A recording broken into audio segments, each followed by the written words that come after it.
যদি কোনো মানুষে আল্লাহর লগে মুলাকাতের ইরাদা করে, সাক্ষাতের ইরাদা করে, ফামান কানা ইয়ারজু লিকা রাব্বিহি, বন্দায় যদি মুলাকাতের ইরাদা করে আল্লাহর লগে, বন্দায় কি করা লাগবে?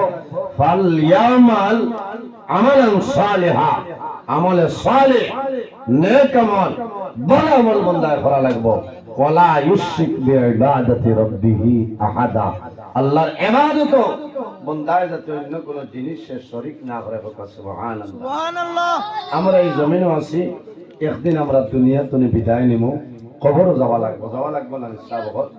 মানুষ জমিনও আওয়ার সিরিয়াল আছে, দুনিয়া থেকে বিদায় নেবার কোনো সিরিয়াল নাই। তার নাম হইল মওত। তার নাম মওত।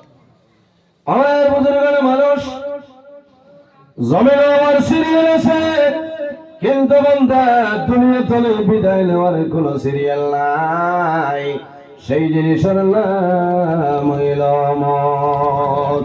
আমার আল্লাহ কোরআন শরীফের মধ্যে ফরমায়, মিনহা খালাকনাকুম ওয়া ফিহা নুঈদুকুম ওয়া মিনহা নুখরিজুকুম তারাতান উখরা।